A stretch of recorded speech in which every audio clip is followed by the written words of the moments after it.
Hey guys, and welcome back to the TEC Gauntlet Season 1, powered by WD Black and AMD Ryzen Radeon. We're back with the second half, and this time I'm going to be joined on the analyst desk with Universe and Aggressive. So Universe, how are you feeling? I'm pumped. I'm ready for this matchup. That first half was just as enticing, and now I think he's going to be stepping up a notch in the second map. Oh, right, and Aggressive, how are you feeling today? In my eyes, this is a chance for the side of Team Inazuma to prove themselves. They had a very rough beginning, to say the very least, but now that they've gained the experience and now that they're moving on down forward, Apple, I am pumped to see what they're going to be doing against the side of Force One. All right, so earlier in the day, during the first half, we did watch Global Esports take the win. It was a 2-0. This series will be a best of 3. So in match number 2, right now coming up, it's gonna be Force One going up against Team Inazuma. So let's have a quick look at their current group standings. Now, I do want to have a little chat about both these teams and kind of what they're like, right? Force One, very confident. They know how it goes. And if you're looking at Team Inazuma, they've got a lot of experience when it comes to competitive play. But is it all in Valorant? And right now, the stage is set, kind of for them to just prove themselves. And so far for Team Inazuma, they've got 1 win, 1 loss, and a total of 2 points. And if we do take a look at Force One, they have won their last 2 matches. So statistically, you can say that Force One, they're looking pretty strong right now. So on the topic of Force One, Aggressive, let us know, what do you think about this group in particular? Force One, in my eyes, has to be one of those teams you have to always keep your radar on, primarily because of the names that they do have on their roster. They have Scar God, Knight Rider, Shibi, Rafa, and of course, the Sentinel God himself, RVK. Sorry, not the Sentinel God, the Sheriff God himself, RVK. Whenever you see this roster, you always have to be ready for the most incredible rounds out of anyone else. Because when you think that, yeah, this roster has no chance of winning out in any of those rounds, suddenly RVK comes in, pops 4 people in the head, and Scargor is like, oh, there's one more person. I'm going to jump in classic, right click him in the face and take this round for ourselves. These are the type of rounds that you can expect coming out from the side of Force One Esports. And if Team Inazuma are not ready for those type of rounds, and if they take the side of Force One Esports, very likely when it even comes down to those eco rounds, they're going to be the world of hurt and they're going to get caught off guard almost instantly. Oh, right. And what are your thoughts on Force One Universe? I mean, we've seen this team perform before, and they've been absolutely amazing. Their executes are close to perfection, and the way that this team works, they gel absolutely perfectly together, and that's the best thing about Force One, because even though they've not had a long time being together, there were a few roster changes that happened not too long ago, but these players have shown that they can stick together, they can make the things work without they want to, and their individual prowess is just as good as their teamwork. And you know what, they're going to continue this winning streak, I think, and they're going to try to stay unbeaten for as long as possible. But it's up to Inazuma to stop them. All right, so let's have a quick look at the player spotlight brought to you by AMD Ryzen Radeon. And for today, we've got RVK on the screen. So RVK, I know you guys got a lot to say about this player in particular. Aggressive, you can go first. You know for a fact that I'm a big fan of the Sheriff shots. Like, honestly speaking, come on. This guy got nicknamed the Sheriff God for a reason. Whenever he has that weapon in his hand, it's probably more deadlier than his rifles. I'm sorry to say RVK, but you know that's true. Whenever I see this man with a Sheriff, whenever I see him in a 1 versus 5 clutch scenario, I'm always like, wait a second, it's RVK. He's like that clutch minister for the side of Force One that can easily bring down hell to almost anyone when he's playing his cards properly. You can always rely on him to be that anchor on your side. You can always rely on him to get the bare minimum of 2 kills, not just one, when someone is entering down into his sight line. And with that RVK, he's going to be a driving force for the side of Force One, no pun intended, to get this win down against the side of Team Insignia. Sorry, Team Inazuma. Oh, right. So, RVK, what are your thoughts here, Universe? I mean, do we really have to say anything? This man's stats speak for himself as well. See, you see him play the role of Killjoy and Sentinel, you wouldn't really expect somebody to have as many kills as he does. 95 to 68, and this guy has an average, he has an ACS of 247. I mean, this just shows how explosive he is as a Sentinel, and you need to be on guard when you're entering into a site where he is defending. And if he has that Sheriff in his hand, just like Aggressive said, he can rain down hell because we've seen him pop out heads mid-air. Like, I remember still that one shot he got onto a race. I do not remember the match correctly, but he just shot someone on the head mid-air and told them to sit down because he had the Sheriff in his hand. And he's just crazy with the one tap potential that he has, and his aim is just too good with wielding that weapon. And it's going to be interesting to see how Inazuma are going to counter this guy because, man, he can do a lot of damage with just one pistol in his hand. All right, RVK. So let's head on over and have a bit of a conversation about Team Inazuma. Where did they come from? Every member, they're fighting for a goal. And even though this is their first time here in the tournament, they're ready. They're ready to make it. So, Aggressive, let us know your thoughts on Team Inazuma. For me personally, Team Inazuma, they're one of those teams that I didn't really expect to go this far and show this much promise as well. They were like that underdog of this story, with their roster being so potent when it comes down to other FPS games. And now that they have made their transition over to Valorant, you can see that they're having a pretty rough time when it comes down to understanding a lot of the adaptabilities and understanding the strategies. But when it comes down to raw mechanical gameplay and, of course, their game sense, they are on point, but at the same time, the real question is, will they be able to translate all of their mechanical capabilities and, of course, their game sense down to being much more adaptable, constantly changing up strategies against these top tier teams? And now, Team Inazuma, their backs are against the wall because we all know for a fact that when we consider the group standings, they need to take this as a 2-0. Otherwise, they're not going to be able to make things even against the side of Force One. All right, Team Inazuma. What are your thoughts here, Universe? I mean, this is a team that we can see that, you would call them the underdog because they know how to perform under pressure, but sometimes it just catches them off guard. The win that they got earlier in this series in the tournament was pretty hard earned because they had to work a lot for it. That match went up quite a bit, but in the end they got that win that they needed. And now the only question for them is whether or not they're going to be able to translate that further into this tournament, because as the matches keep going, they're going to be trying to look at that top four spot, if not for the top two, at least, if they're going to try to contest for the third and fourth spot. And that itself needs to be their priority, because if Inazuma can win against Force One, they're going to be setting a statement over here, showing all the other teams that, you know what, guys, we're here to play, we're here to win, and no matter where we come from, we're going to show that we can be at that top in this esport right here of Valorant. All right, so let's move into the player spotlight, powered by AMD Ryzen Radiant, and have a look at the feature from the side of Team Inazuma. So, their performance has definitely turned heads. We do notice that quite a few of them, have gotten a little bit of popularity. And you can see here, Naikzera, he's going to be the one to be featured. And Aggressive, let us know, what do you think about him? Honestly, Naikzera, he is an absolute crutch. Once again, it's always the Sentinel players that are in the spotlight. And I always tell you guys about this. I'm always looking towards seeing a couple of Sentinel players pop off every single time. Naikzera, he's not as explosive as a person like RVK. He's not going to be the one to constantly get maybe 1 or 2 kills as the side entry goes through, but you can always rely on him to be a clutch god whenever his team needs him to be. Every single time we see him on the Sentinel role, he will always, and I mean always, as soon as the retake situation starts, even if every single member of his team has already died on out, you can rely on him to get that possible clutch every single time. He has that aim, he has that game sense, and he has the clutch in him to try and take a lot of the rounds away from multiple different teams. And Naikzera, he needs to step up massively if he wants to go against the side of Force One, because we know for a fact that Force One, they're not going to back down even a little. All right. Thoughts on Naikzera, Universe?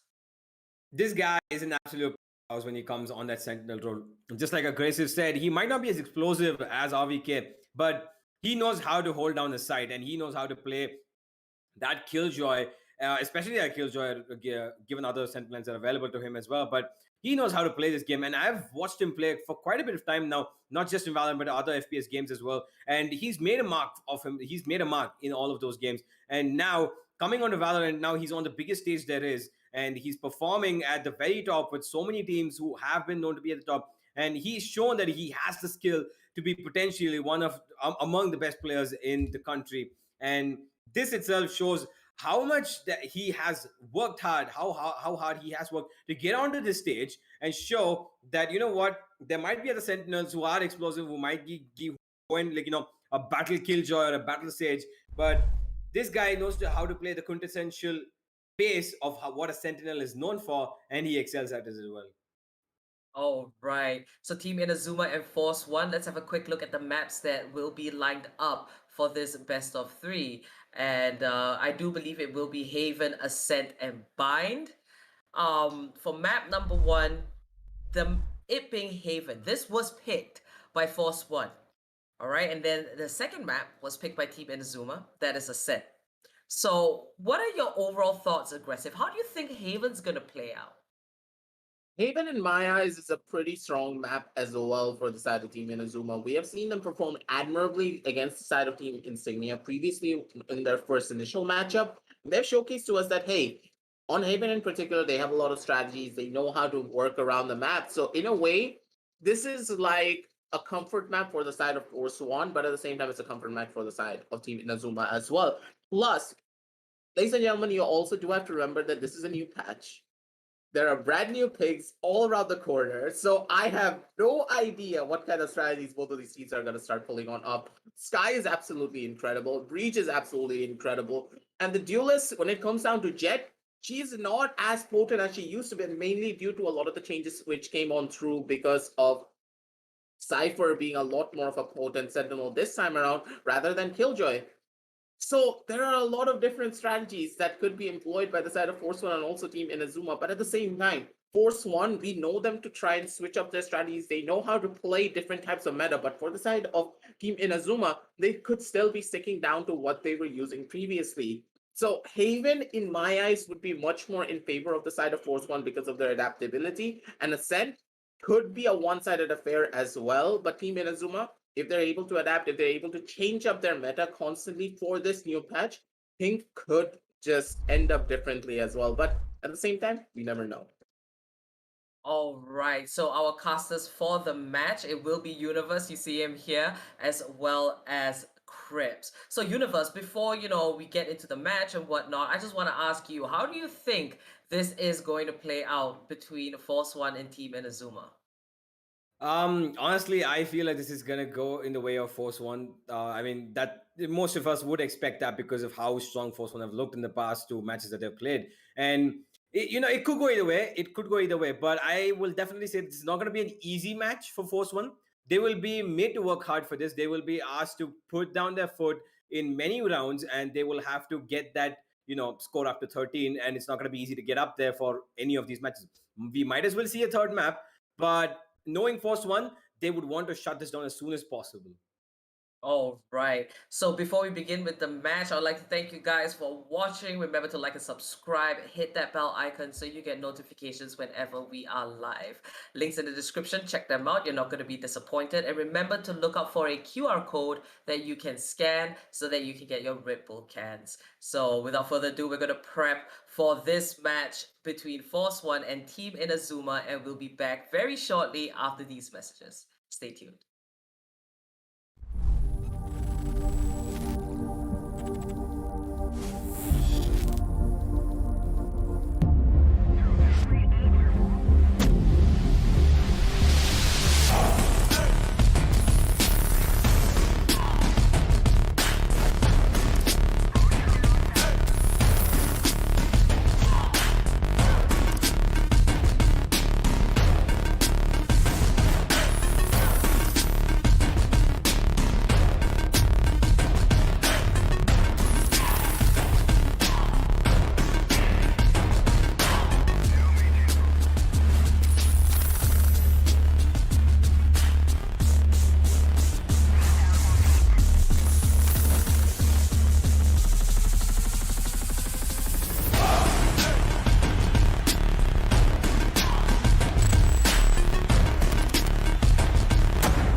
Hi everyone. These are three things that you didn't know about me. So the first one is I'm a huge foodie. I eat a lot of food. Although I don't exercise as much, I think like alternate days or something. But I love eating food. Like I think my favorite like cuisine would be like seafood, and yeah. So that's one thing. The second thing is for those people who don't know me from before, I used to play CS:GO. I have been playing from 2016, but last year back in September I had like my breakthrough because I was offered to play in Blaze, which was one of India's best teams at that time, and with Mazel. And after that, after I joined the team, we were India's best team for I think 7 months, and we won 8 consecutive titles, and we were like unbeaten for that whole period. It was a good thing, and I think that's when my professional career started. The third one would be I actually in Valorant, I'm not very fond of the Sentinel role. The only reason I'm playing it is because that's the agent I played when I played the game in the beta and with my friends before. So I think when I came back into Valorant, when I switched to Valorant, it was easier for me to transition into the Sentinel role because I already had an idea about it, rather than me going into another role and having to spend like 2 months just to learn the entire like agent. So yeah, that's one thing. That's the third thing about me. Another thing would be my parents. So most people I know in India, like getting parent support is like very hard, and I'm very grateful that my parents are like totally supportive of me. I think part of the reason is that I had to prove that to them in CS. And like when I got featured on Hotstar for the ESL Premiership, like that was I think the breaking point for them where they understood that this is something big. And now they watch every single match of mine, be it TEC or anything, any Sky Sports, any tournament, and it's very great to have that. And yeah, another thing would be I love sports. I've been like a sports fan all my life. I've in fact played tennis, I've played badminton, I've played football, chess, cricket. I've played all sports, and I think my favorite would be badminton, just because I was like decent at it. Because other things I wasn't very good at. So yeah, that's the last thing about me. Thank you.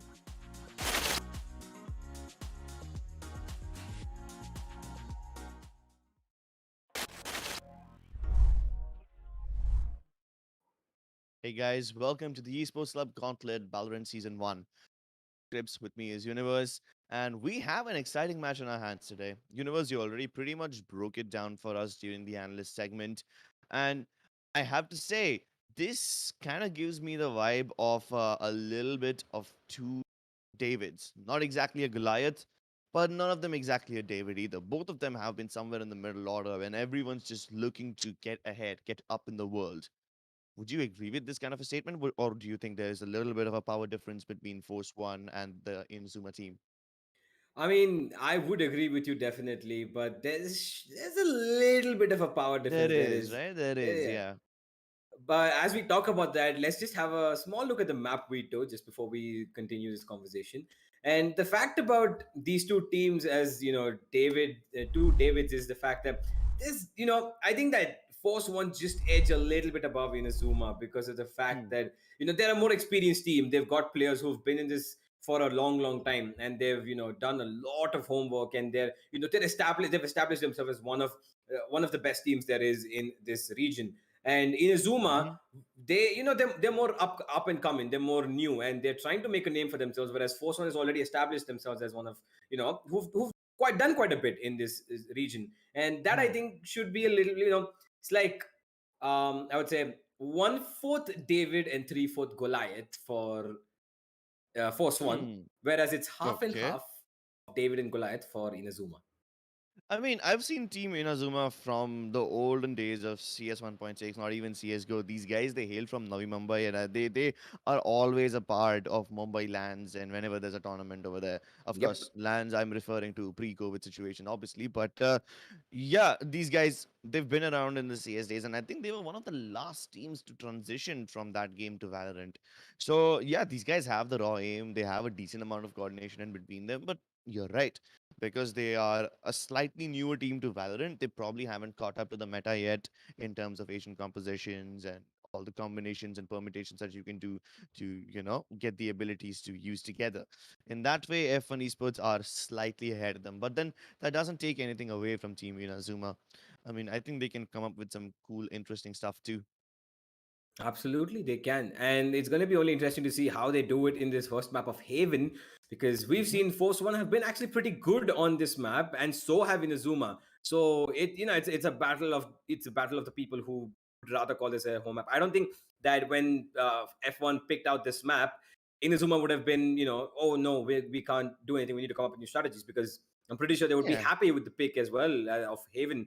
And as so, same goes for F1 when they saw Inazuma pick Ascent as well, because they pick Haven. Ascent was bound to be in the map pool which they would be playing, and hence these are the two maps that I think favor both of these teams. It's only about, it's a matter of stats and time on about who's going to come out on top in both of these maps. Yeah, and Bind kind of acts like the chaos map. Everyone knows how to play it per se, but nobody knows how to react when everything starts happening at once. When you have, I don't know, double pushes, double fakes, and everything rolling out at the same time. You can hear the teleporter like 3, 4 times in a round. Then that's when you really think, oh shit, this Bind, it can be a little overwhelming. Ascent, on the other hand, it's been picked up a bit too often now. So it's kind of, starting to turn into the national map of India at this point. But hey, you know what they say about national maps. Everyone likes it, everyone plays it. So it is almost always even Stevens. So I think both these teams will have a decent chance on Ascent. Let's see what they can pull off on Haven, because that's the one map which truly offers a large scope of innovation. Absolutely. There's quite a lot of things that you can do on Haven because of the potential of the map being so huge.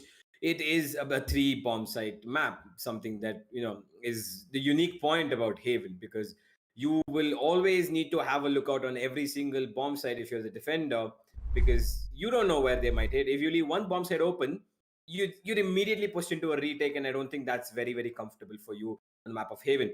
Be it B side, A side, or C side, retakes are a little bit difficult. You have two angles, you have a lot of angles to clear out, and not a Mhm. lot of utilities that can help you clear out every single angle. Because let's say if C bomb side is taken by the attackers, then even if all the players from the defenders try to come in for a 5v5 retake, it's going to be difficult, because if all of them attackers are towards the C long position, how are you going to clear out that angle unless there's a flank coming in? And it's going to be really difficult. So they need to get their stats right and to whoever's a defender. And looks like at the moment it is Inazuma who are on the defending side. And the agent selections have come in over here. And it looks pretty much the similar what we would expect from Force 1. RVK on that Cypher, we know how deadly he is. And Shivi with his staple Sova pick. Rafa choosing to go for Phoenix. Scar God hovering over at Reina and Raze for now. Knight Rider. I mean, I Okay. would I mean, after this nerf, I mean, every single agent is nerfed at the moment, but still. Yeah. Oh, he Yeah. goes. Okay, yeah, whether it is. Yeah, I mean, he goes back to the jet, good old comfort pick. He was hovering over the stage for a moment and that kind of bamboozled me. That's all right. Either way, we've got Cypher.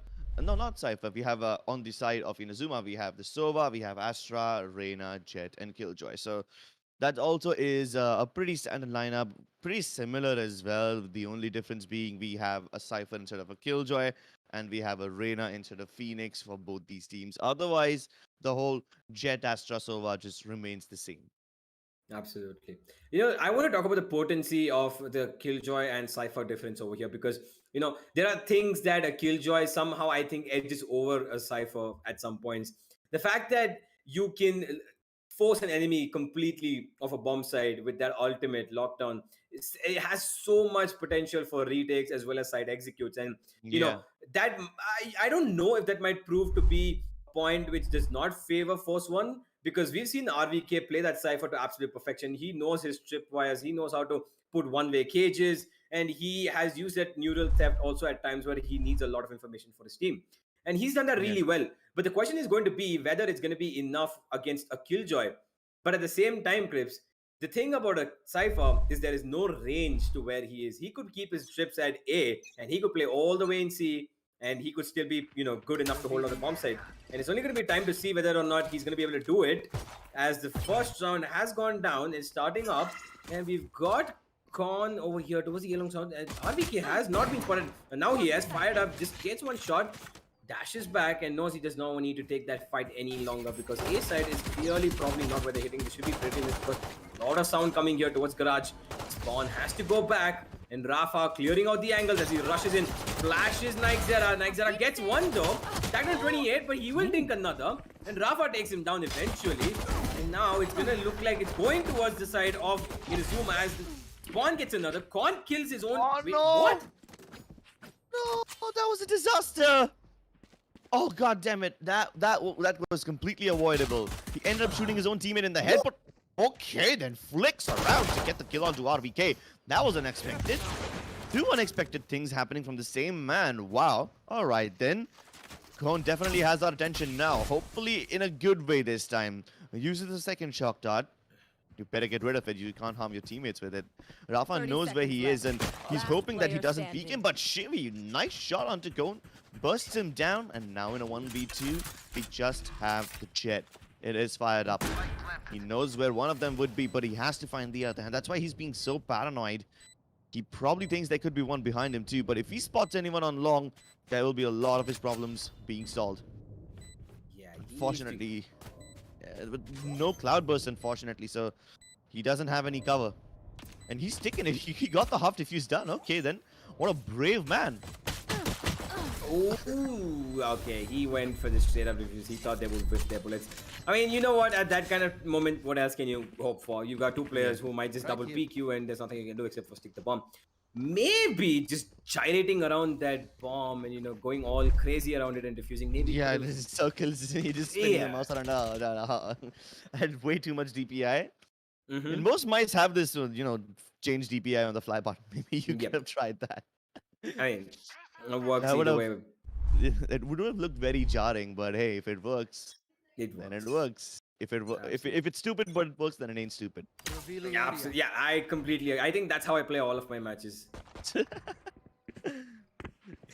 Either But way. for the moment, it is going to be Force One who have the advantage going into the second round of this map, and they have Spectres across the board, and their players spread across different regions of the map. This Garage there standing outside, Knight Rider, but it's going to be the B side that looks like it's going to be a hit at the moment. Rafa flashes in. He doesn't check the corner though, but he gets the kill anyway. Scarguard gets one as well, and the B bomb side is open. RVK gets fired up, and now Con over here should be getting up. No, RVK is just too good for that. He knows where to find him, and he takes him down, and it's the Spectres who rain down the bullets and get the round for their team. Force One, pretty comfortable so far. Not too much of a challenge posed in these first 2 rounds. But now that the buy round is coming in for Inazuma, it's going to be interesting to see how they counter it. Ooh, I think they've already started to counter it. They went for a completely different setup in the previous round, and now it's a completely different setup. They've got the Killjoy and her utilities on B, and she herself is playing on Garage. And then you've got the Astra on C, and they've moved things around. They've switched up their setup, and hopefully this will throw F1 Esports off guard. They're prepared for something, and when they're met with something else, let's see how they adapt. It's only going to be a matter of time to see how they're going to adapt to this, because they know now that this is a setup over here from the Killjoy, but it does not matter to them currently as Rafa and Knighted are just rushing into this bomb site. They've already got it in their hands, to be honest. Bond trying to spray it down to deny the bomb plan, but it's not going to work. The Cosmic, so I'm sorry, the Gravity well will pull off a little, but Shivi, he gets the plant on anyway. Bond has to get something for his team. Oh, the recon, not good enough. And Shivi, in return, fires a shock dart to take him down for the spam that he was giving. And it's just going to be fired up, who gets 2 more. And now F1 in a 1v2. It's going to be Scarguard. We've seen him pull off these clutches before. Is he going to be able to do it now is the question. He has an idea. There might be someone on top of that box over there, right in the dead center of the bomb site. And he gets him. It's going to be a headshot coming onto him. It's going to be another. Nice. Scarguard pulls the clutch off, and he gets another round for his team. The bonus round going in the favor of F1, and they are feeling pretty comfortable. You can see the smiles across their face. RVK and Scarguard talking to each other a little bit here and there, but yeah. Scarguard. It was a pretty cool approach to the round too. Like, it's not like they went for the B rush straight up. No, they had a couple of people making noise on the A lobby. They, I think, engaged or just flirted with danger with the Sova over there as well as they were holding on long. So after they were spotted on A, they showed a little face in the garage as well, and then they just waltzed into the B side without making too much noise, without using too much utility. They put up their smokes and they just went for the plant, and they just tried to get out of there as soon as possible. Yep, and just like that, RVK is just causing damage as he goes, everywhere he goes. I mean, can you call this guy a sentinel? He's going for he got the first blood. He's getting first bloods every now and then. Yeah, I mean, that's exactly what is working in his in the favor of his team, right? Like, he was the one who was flirting with danger towards A in the previous round, and that kind of delayed Inazuma from coming towards the B side. This time, though, they've got picks everywhere. They got a pick on B. I'm sorry, they got a pick on Garage, they got a pick on A as well, and now they're about to reach into the A side as well. This should very well be a doable round for Team F1 Esports, unless Cone continues to deliver with his sheriffs. Turns around for a body shot, but that's alright. Just clips him a bit. Oh god, 1v3. Maybe he can steal a gun or two, and he's got a decent amount of HP to work with. A star available as well, so he should be able to pull at least one player down. There's nobody over here. He himself gets the taste of his own medicine. A vulnerable guy inside a side breach. How much more could you ask for? Nothing, absolutely nothing, because he will get taken down by RVK, and that's going to be F1 putting another round on the board, and they are feeling themselves at this point. You can see that, they're having fun at this point. They're just roaming around, getting a few kills, letting RVK do his thing, letting the lurkers do their thing, and it's just working out for them. And Inazuma, they have quite a bit of work to do. They need to get this up and running, at least in this half, or else Force One are going to shut this out as soon as they can, because that's what they would be looking to do. And for the moment, it looks in their favor because they have 4 rounds on the board and they're looking to build as many as they can. And there's no answer coming in from Inazuma right now. A tripwire been set up over there by RVK. Fired Up is looking for someone to lurk over here, but he's not going to find anybody because RVK is not there anymore. Knight Rider trying to get this first pick on towards B bomb side. They've had success with it so far. Question is whether he's going to find again. And look at this rotation coming in. They're coming towards the C bomb side as are F1. The rotations are coming from both these teams. The bomb, though, still dropped far behind. Not sure if they realize it yet, but it's going to be Rafa who goes in for the first peek over here. The Hunter's Fury coming in, and it looks like he's going to get it. The Hunter's Fury is not going to touch it because Rafa is just too quick with his gun, and he is taken down. They run it back, not going to do much, and Knight Rider, look at where he's found a peek. And now they're just tearing Inazuma apart piece by piece. Bomb side by bomb side, and they don't know where they are. Naikzera caught in a very precarious position, and Omkar, along with his teammate, is gonna just go down as Knight Rider is raining havoc with that operator now. Omkar will get one. RVK does go down because they were just on the hunt and they're hungry for him, and they will eat him up. And that's gonna be Force One putting a 5th round on the board. And Quips, they look like, Inazuma have got no counter. Yeah, and Team Force One Esports are literally using the barbarian approach of pulling people apart from their limbs. They started to show presence towards C and Garage this time, and as soon as the rotations from Inazuma started to come in, as soon as somebody tried to move, they had 2 people just outside of the B side. They had Knight Rider at the lip of the B entrance, and then they had RVK inside the window to make sure there was nobody else backstabbing. As soon as Knight Rider gets that 1 kill, he gets so deep inside enemy territory, he turns into this X-Factor guy who doesn't care about his life. He just wants to disrupt the setup of Inazuma as much as possible without caring for his own life. Because now, you already got your teammates just wrecking havoc in C. You have Rafa committing the run it back over there, so people are obviously going to be scared. Inazuma sends out their Hunter's Fury. No, not their Hunter's Fury. They use Shivi's Hunter's Fury. They use Rafa's ultimate. All of this on C. And they scare Inazuma into believing this is going to be a C commitment. Because, hey, 2 ultimate. That should mean a commitment, right? Yeah. Right? Then that Knight Rider says, no, that's not exactly a commitment. I'm going to be lurking around and I'm trying to pick you off as you're in the middle of your rotation process.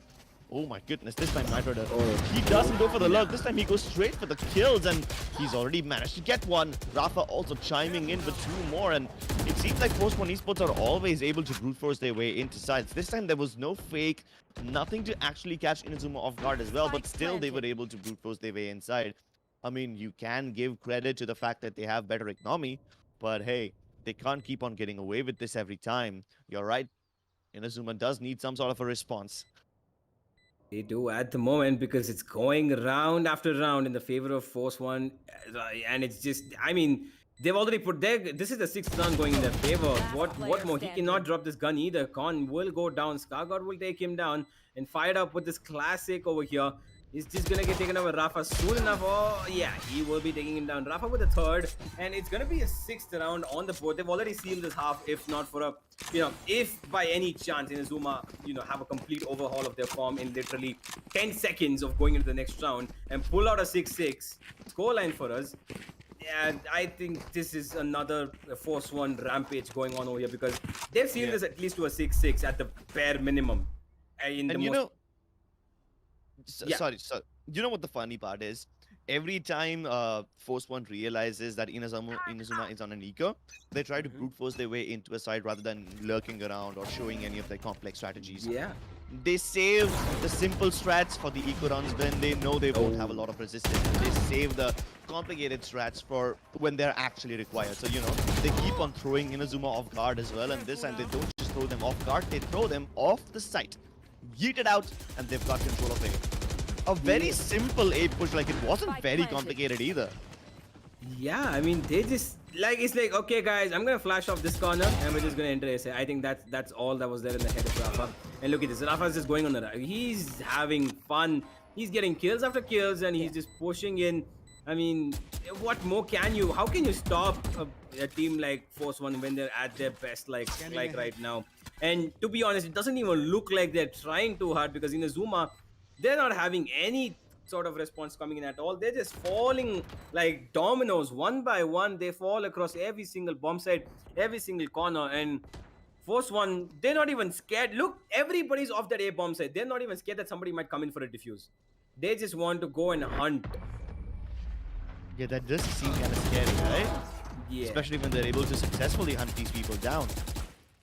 It kind of feels like they're just going for these one-dimensional strategies and they are somehow still working.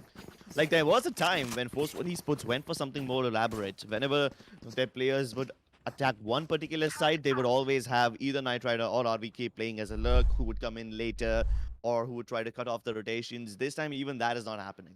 They do leave one person near the mid-window area just as an anti-backstab emergency. But other than that, no real innovation from Team F1. This time, though, there is a little bit of innovation from Team Inazuma. They're trying to push out mid. And this is going to be a very aggressive push, too. Yeah. Like, they've got Spawn all the way at the bottom of window. Two of his teammates covering him from above the site. And somehow they managed to tag Scargod down to 16 HP. This could be very, very tricky. But Spawn is looking to push boundaries over here. He sees a tripwire. There could be people behind him as well. There's RVK inside Spawn. But he breaks that tripwire. This should be a dead giveaway. Spawn has Scargod in his sights, but he doesn't realize that RVK might be right around the corner. And that's the lurk that he was looking for. Oh no! F1 Rafa. He committed his run it back and finally he will be taken down. But that's alright. His team got the plant. This might be just one of those rounds where a retake is actually possible because Inazuma have more men alive this time. Yeah, they do, but the question is whether they're going to be able to get those kills that they need because they do have to... Okay, the Cosmic Divide has come in and this might just be an opportunity for them as the diffuse is already going down. Shock Dart's raining in and it's going to be the diffuse that happens.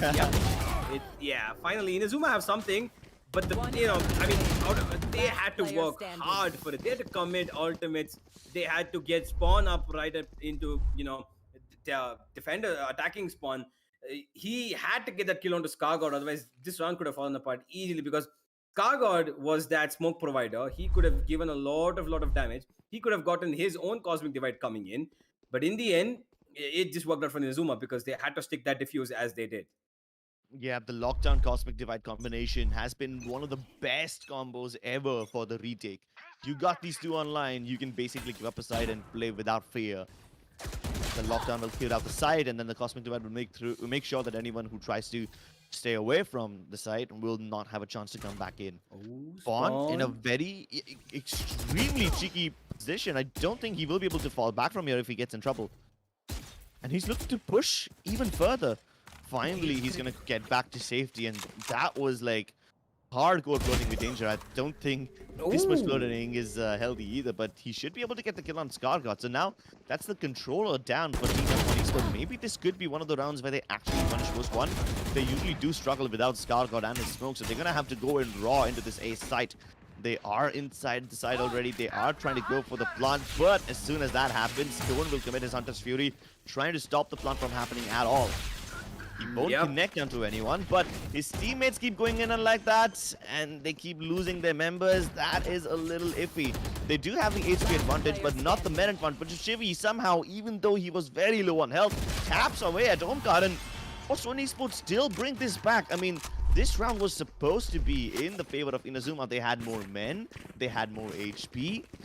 They also had the Hunter's Fury, which could have stopped the plant from happening, and hey, that's alright. Even if the Hunter's Fury doesn't connect, at least you can still keep your men alive and go in together as a single unit. Even that did not happen. Team F1 usually do struggle when they don't have Scargod and his stars and his smokes, but even without him, they were able to pull a round off. So that kind of tells you everything you need to know about how self-sufficient Force One Esports are. Yeah, absolutely.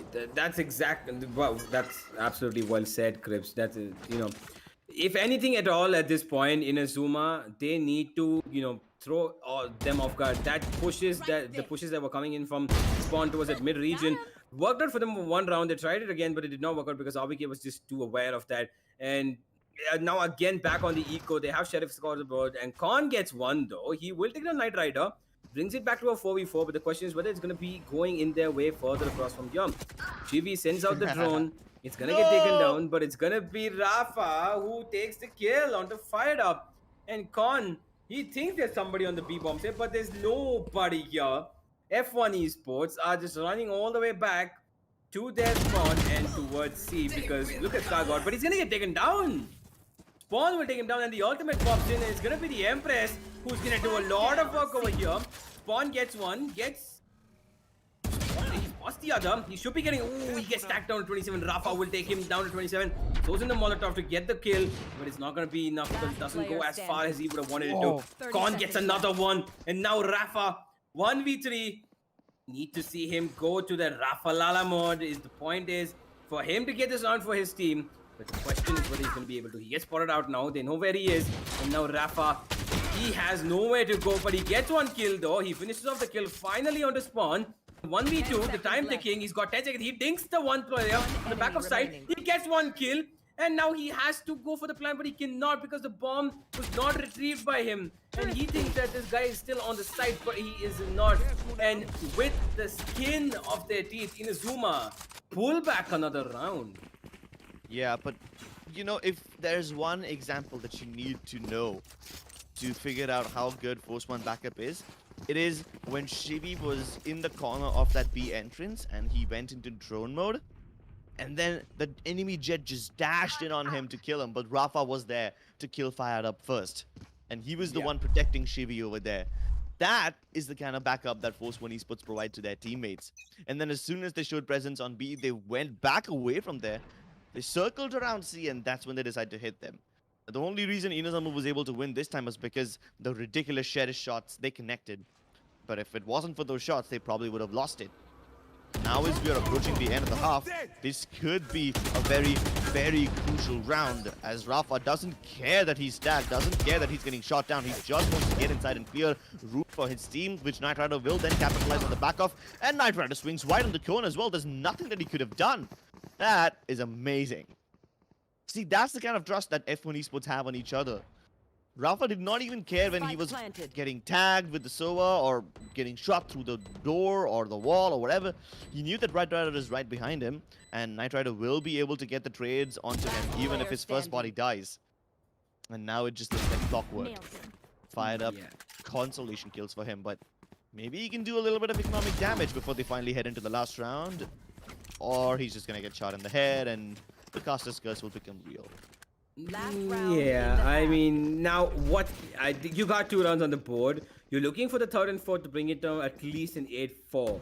But when you have Knight Rider running right like that and the rest of Force 1 as well, you can only hope for so much. And now Inazuma, they need to be a little bit careful because going to the attacking side, they might have that attacking advantage kind of thing. Like, you know, they say that you have the attacker's advantage on Haven because of the fact that you have 3 bomb sites to play with. But at the moment, it doesn't look like it's going to be easy for them on the attacking side either because Force 1 have this momentum going grip that is just too good for them. And I don't know how Inazuma are going to get down this Force 1 Esports on the defending side either because every single person is just too good. And especially with RVK with that Cypher, it's not going to matter at the moment because it's going to be Shivi who gets one. He gets the counter Sova. And Scargod gets 2 of his own. And Force 1 just showing their raw aggression. And they're just pounding through it. Fired Up does get one with his blades. And the Cosmic Divide coming in over here. And it is just 2 players left in a 2v4 situation in Naikzera. We've seen him pull off clutches, but this is a tall and heavy order even for him to break down. The shock darts are raining towards his position and he gets tagged down to 55 by the second one over there. Unfortunately, he has the information of 1 player, 2 players rather, but the question is whether he's going to get the kill. No. The knives on the Knight Rider will do work and he just dashes into the side over here. He knows that it's a very, very difficult task and in the end, he goes down Fired Up and another round in the favor of Force 1. 10-2. I did not expect them to take this big of a lead. I knew that Force 1 were the stronger team going into this game, but yeah, this is a bit too scary. And if they can innovate like this on the attacking side, I don't even know how much innovation they've got for us on defense. They can keep changing up their setups almost every time, and Inazuma will then struggle to figure out what's happening. Like tactical supremacy at its finest. We have seen Inazuma be able to connect shots, but their tactical supremacy is just too much for Inazuma to cope up with. these guys definitely, they keep on changing things up. They keep on changing the flavor, and then Inazuma just don't know what they're eating, don't know what they're being fed. I'll tell you what they're being fed. It's a bunch of misinformation and Bahoni. Yep. And it's gonna be Khan now, who is making an attempt towards the C bomb site to get his team a little bit of information. But RVK gets a kill on the other side. He gets another. RVK going on a rampage, gets a third as well. And now he's looking for more. He doesn't get. Look at him. He's a Cypher, but he's pushing up. He knows where the player is. He's going for the full. Oh, the reload comes in. Fortunately, that Khan is just on 13 HP. And Naikzera, look at the position he is in. He's on the defender spawn, and his teammate Kone is stuck in this position over here with 13 HP. He doesn't know exactly where he is. He's going to be stunned by Scar God. The peek comes in. He gets the dink though, but it's not going to be enough. And now Naikzera in a 1v3 has a lot of work to do for his team if they need to do anything to get back to the map. He gets that dink coming in through the wall. He gets the kill secured. He should be getting... No, he will not. Shivy is just holding that corner like a rock and gets it shut down. Another round, 11-2, and look at these players. They're just laughing and having fun, and they're just, you know, they're enjoying their moment. Yeah, Naikzera did manage to get into a good position last round. He was trying to wrap around, trying to pull off something off of Knight Rider's book. But, you know, Knight Rider usually strikes when the enemy team is in the middle of rotations. This time, Knight Rider was just a bit too late. The rotations had already come through, and now he was just trying to work in a backstab, which isn't as effective as trying to cut rotations off. Yep. And at this point, it's going to be very, very difficult for Inazuma to pull back anything if they want to in this map. Because 11-2 down. Shivy just a little bit struggling with that. Rafa with the flash coming in, but is it going to be too close? No, it's not, because he's going to spray them down one by one. Trying to go for the 360 classic jumping burst. Not going to work out though. As fired up, the last man standing will go down. RVK coming in for the flank, just too fast for him to handle. And 12-2. This is almost done and dealt with, isn't it, Cribs? Yeah, I think the show's over. We might as well move on to Ascent right now. Inazuma, they tried to replicate what Force 1 Esports do in the previous round, did not work. They tried to brute force their way inside, did not work. And now they're running out of options and they're running out of rounds to experiment with. I don't know how much more they can do. This goes here. Yeah, I mean, 12-2. What? I mean, hope is a real thing, but how can you hope to come back when a team like Force 1 is at their very momentous best? There's nothing you can do, rather. And at this moment, it's this point of desperation for Inazuma, who are trying to pull something out of this bag. And it is a lot of work for them to be done over here. They have the weaponry, but look at Night Rider. Look at these players. They are not afraid of anything. Kargod pushing up. Here's a reload, and he's going to make the best use of it because he's going to go spray him down with the Spectre. And it's just going to be Rafa adding fuel to the fire. And look at, they're forced to play from defenders, attacking spawn, Crib. That's how forceful Force 1 at the moment is. And with, just like that, ladies and gentlemen, map 1 of Haven going in the favor of Force 1 Esports. They don't make them wait now, do they? I mean, the attacking side of Force 1 was pretty devastating, not gonna lie, but hey, with 3 members, no, not even 3. Okay, this is the scary thing. Literally everyone on Team Force 1 is in double digits. Nobody from Inazuma is in double digits. So not only did they get tactically outclassed, but they also got out-aimed. They also got outflanked. We saw how Inazuma was trying to replicate what Force 1 Esports is doing, especially with Naikzera in that pistol round, but it just simply wasn't effective enough. It just did not have the same charm, did not have the same timing. And Force 1 just looked so calm and composed. I mean, when we take a look at their movement in highlights, right? The highlights will make it look like Force 1 Esports are just casually tapping away playing deathmatch. But Inazuma do seem like they're a little panicky, a little jittery. When you'll notice all this. I guess it does go a lot, you know, along with how these teams play and how their mentality is during the game and how difficult it is to keep your morale up in a difficult situation like that. Let's take a look at the highlights and just enjoy this frag fest from Team F1. Yup, it is an absolute frag fest. That is well said, Cribs, because at this point, Force 1, got to really be feeling good about themselves because they're looking to get that position right on top of the table along with along with Global Esports and Godlike. But the question is whether now it's going to be the pick of Ascent from the side of Inazuma that's going to throw them off guard and take it to a third map because, as much as, okay, you know what? You got pounded 12, you got 13-2. Fair enough. You got, it's something that will definitely bring your morale down. But in the end, it's up to you and your team to decide whether you just want to forget what happened and focus on the game and, try to bring this back to a third map, or you just want to let your form go down as it was in the first map and, give up the game in the end. And it's all for Inazuma right now to play because they've chosen the map of Ascent. First one are pretty good themselves on that map. But the question is whether Inazuma are going to keep their morale up and keep the mentality and, try to bring this back. I think they should be able to bring this back. There's not too much potential to tactically outplay someone in Ascent. I mean, of course, your executes can be smoother and more deadly. You can also make sure that your executes have a little bit of variation to them every time. But then again, the whole flanking aspect, the whole cutting off rotations aspect is not as easy in Ascent as it is in Haven. So I guess that's one less thing that Inazuma have to worry about going into Ascent. But then still, even if you're able to outsmart F1 Esports, even if you're able to figure out what their strats look like, can you hit your shots? Because this time, I guess even the aim was lacking for Inazuma. The scoreboard is pretty indicative of that, and I'm usually not the kind of person who criticizes someone basis of their aim, and I never think of aim as a criteria to win games. But hey, if this is how devastating the difference is, if this is how wide the gap is, I will be forced to consider a point like that.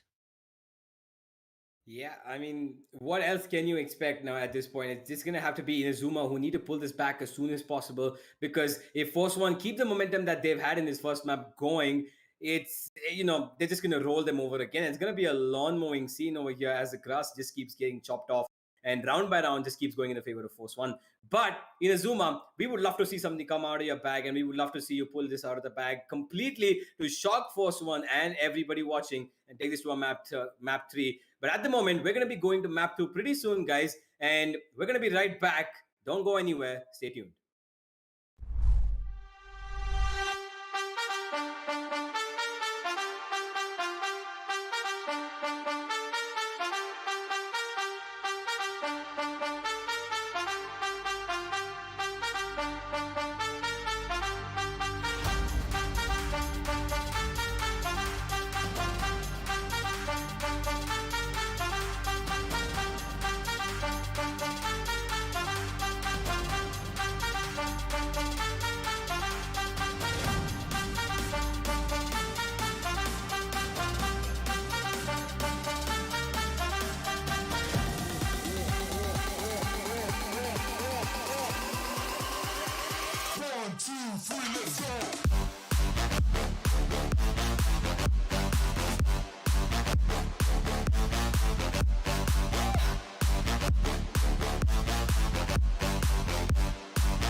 Hey guys, welcome back to TEC Gauntlet Season 1.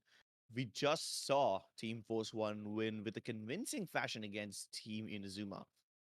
We're going to Ascent now, which just happens to be the pick of Inazuma. But, Universe, do you think it's going to be enough? Do you think a change in map, a change in air is going to be enough? I mean, you know what? To be honest, map. You've seen it happen, Crips. You've seen it happen many times where there's one team who gets absolutely wiped out of the zone in map one, but they bring back hell on map 2 and 3. We've seen it happen in this tournament itself, and we've seen multiple teams come back and win it from behind, even when they got battered 13-2 or 13-3, whatever it is. But that's the whole point of it. And now it's going to be a Ascent that is going to be happening, and it is the pick of Inazuma. So I'm pretty sure they must be having some or the other game strats coming in for this, because the whole point of this map is you either have the 200 IQ plays or you have the potato brain plays, right? I mean, that's how there's no in between. And to be honest, I'll tell you what, the potato brain plays sometimes work. And I'll tell you what, Crips, I love potatoes. So, if they can build up some French fries from that, especially, if they can, fry it up nice and feed it to the opponent, and then they're just going to have to take the bait when they shoot them in the head while they're eating those fries. That's all Inazuma need to bring this all the way back to a map 3. To spill the blood of your enemies for ketchup? Is that what you're referring to over here? Yeah, absolutely. I mean, that could work. I mean, I don't know, man. Universe, you cannot always make me hungry whenever you pull out these references, and it is almost dinner time. It is almost dinner time, so yeah, it's just yeah, good to know you. Good to know you invoke feelings of hunger in me. Those are the only feelings you will about ever invoke. But hey, you know who needs to be hungry over here? It's Inazuma. These guys, they need to smell the blood. They need to draw blood, and they need to make sure that they spill every little drop on the floor, and not spill any of theirs, hopefully, while doing so, because in the previous game, F1 Esports didn't do anything too elaborate. It's just that Inazuma were just clearly out of their depth. Let's see if they can bring it back this time. No Astra. Okay, this could be interesting. Unkar is going for an Omen instead. Naikzera on Killjoy. Spawn on the Jet. And this time Fired Up is picking up the Sova instead. Last time it was Fired Up on the Jet, wasn't it? Yeah, it was. It was So, yeah. fired up on the Jet. Yeah, so they're switching things up. Cone playing on Phoenix. Okay, not too many big surprises over there, but F1 Esports are more or less the same. Knight Rider always on Jet, Rafa, this time with a Raze instead of his Phoenix or anything. RVK as usual on Cypher, no surprises. Gargon on Astra, again, no surprises. Shivi has an initiator in the form of Sky, but not Sova. Now, I'm kind of excited to see how that works out. Now, Sky has been, I wouldn't say nerfed, but she has been balanced of sorts. So she only gets 2 flashes now, but one of those flashes regenerates every 40 seconds, so you don't have to spend too much. Also, you don't have to, wait around quite a lot, because, hey, those 3 flashes might be gone, but then because it keeps on regenerating, if the round goes on for long enough, you might be even be able to use 4 flashes in a single round if the round lasts long enough, and with the bomb getting planted at the very last second, and then the diffuse being very, very delayed and stuff like that. So kind of excited to see how the new Sky works out. Let's take a look. Yeah, it's gonna be interesting. But the one thing that is gonna stay common between these two is that the fact that these two agents both give out information, and information is gonna be key in this map of Ascent. The only difference is that Sova literally reveals the position of the people, and Sky Yes. just tells you whether somebody's there or not. And the Yeah. Seekers, even they do give out the positions, but again, it's not really common because you can shoot out the Seekers from far back and you might not know where they're exactly, but you will know the region they're around. And that I think is an advantage that, it could go either way because Sky has her flashes and Sova does not have any flashes. But Sova has his damage dealing tactics. He has a shock dart, he has the Hunter's Fury, and it's only going to be interesting to see how Shivi is going to adapt to this Sky on Ascent, because usually you would see Sova as a very, a very staple pick towards the map of Ascent. Yeah, he is kind of staple. And that's what I was concerned about. Them not opting for a Sova instead is surprising to say the least. And not just that, I mean, F1 esports have mostly been able to get the spike down, and they usually find themselves in retake or post plant situations. So, in those situations, you can always ask you can always ask Shivi to go back and prepare those lineups for the shock dart so that you can kill anyone who's trying to defuse from a mile away. And at the same time, the Hunter's Fury can also stop him. Plus, you've got 3 other agents that can stop spike diffusers. You've got the Killjoy. No, wait. F1 don't have a Killjoy this time. They have a Cypher. So that's that. You have an Astra who can pull people away from the spike as they are diffusing. So that's one agent only that can stop diffusers. Otherwise, it usually would have been 2 in the form of Sova and the Astra. Yeah, and now Inazuma have all for themselves to play in this pick of their, which they have chosen, and it's interesting to see how they're gonna be able to counter this absolutely, momentum riding Force One right now. It's, they do have what they require in this map. They have the sentinels, they have the duelist on, they've got the flasher, they've got the information giver, they've got the controller as well, and they have everything they need. But the only thing is going to be to see if they can execute it well. And with just that, we're gonna head into the first round now. The pistol coming in, and it's gonna be the mid region that seems a little bit more likely for them to attack. Kone will push up, and he gets the first information because of that Killjoy turret, and he will not spot him completely to get his kill though. Scargod in turn will get the first blood in this pistol round. But look at Spawn. Oh, this is a lot of information for Spawn. He should be catching. Yes, he will. That leaving the mid region unattended will cost Force One, as they've been split into 2 now right from the center. And Spawn now has a prime position, but they know where he is. This is gonna be interesting. Spawn, he just needs to peek out once, and he does, but Avik just runs back in time, but it doesn't matter because Spawn's gonna take him in. I don't think he realizes there's another one behind him. Scargod on 2 HP, he will not be looking to challenge that fight anytime. Naikzera again gets one.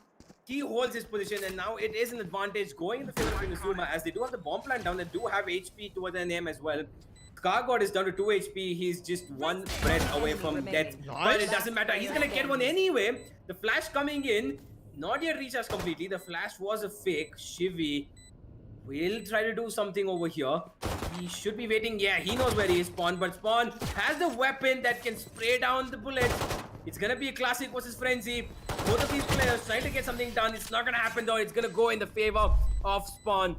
He gets the first round for his team, and now Inazuma, looking to build a comeback, have their foot in going in the right direction. So I like 2 things about this round. First of all, Spawn being able to come all the way from the defender spawn.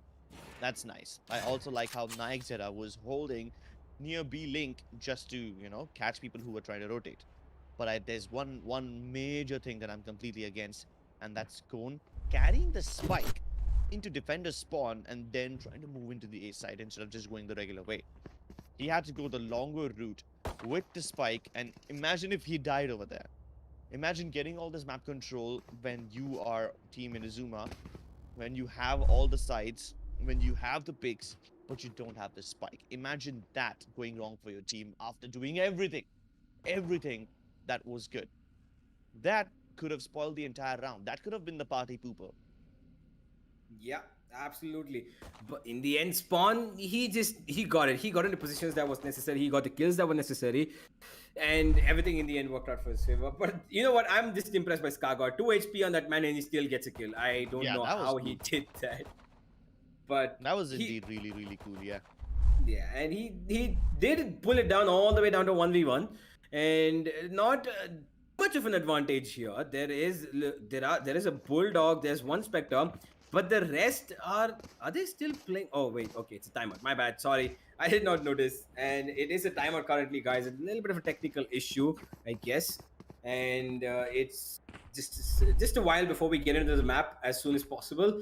But the one thing that I want to talk about this round over here, Crips, is that if Force One try to, somehow build out of this round and they get something going for themselves in this round and they pull it back to a 1v1 scoreline, how do you think Inazuma are going to take that? How do you think that's going to affect them going further into this half? It's gonna ruin the entire half, I suppose. Not only will they steal all the economic momentum away, but they will put Inazuma in this place of self-doubt where they will not be playing as aggressively as they should be. I mean, Force One Esports aren't buying any good weapons; they're just upgrading their pistols, and that's it. But Naikzera has picked up a Marshall. Now, this guy can definitely deal quite a lot of damage with that thing.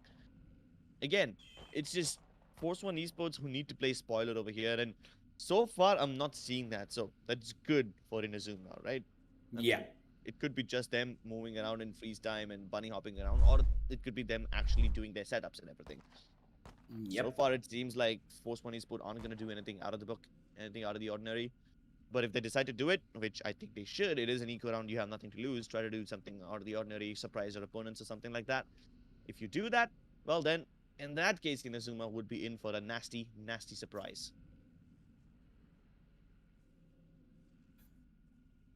Absolutely. They would be in for a nasty surprise, and it's only going to be time to tell whether Force One Esports are going to turn it up or not as soon as they get to their first buy round, which at the moment is not the case. They will have their ego coming in, but the thing about Force One is that you never know what they can pull out. They might, you don't know what's happening in that big brain of Shivi or RVK or Rafa or Skargor or Niter. Any one of them could just potentially clutch out this round, even with a pistol in their hand. And look at that, RVK. We know how deadly he is with that sheriff, and he's got Niter along with him, chiming in on that. And there are specters across the board. Spawn, the only one with a pistol. He's going to save for that operator, I believe. And now it's all for them to play. Inazuma trying to go towards his mid position.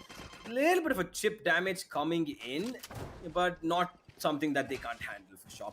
And now Spawn moving in towards his mid position as he did in the pistol round. The counter smoke coming in immediately, but they're giving a lot of sound here because they want them to know they're coming over here. And Rafa, he's gonna get a dink. He gets okay, Rafa. That was a very weird exchange of bullets going over them. But it's gonna be Knight Rider who chimes in and gets one kill of his own. And in the 3v3 situation now, trades going up and down. Inazuma have the bomb set to themselves. The plan should be going on any second now. And the retake they do have two weapons. Skargod spots one.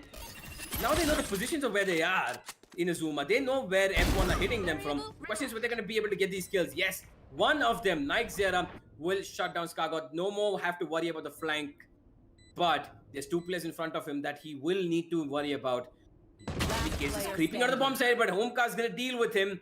And the last player standing, Shivi, Spectre in his hand. Question is whether he's going to be able to do anything with it. I don't think he wants to do anything with it. I think he just wants to steal that bulldog and run away, or just make sure that these guys don't carry their weapons forward into the next round. No bonus round for their team. They're gonna be forced to reinvest into weapons, armor, everything, and I think they did a pretty good job at this. 3 people who will have to repurchase armor, 2 people carry forward specters, which means they are actually starting to put the pressure of the economy on Team Inazuma right now. And look at that, if you press tab and if you figure out what their economy is like, you will realize they don't have enough of both a gun and armor. They're gonna have to relinquish at least one of that.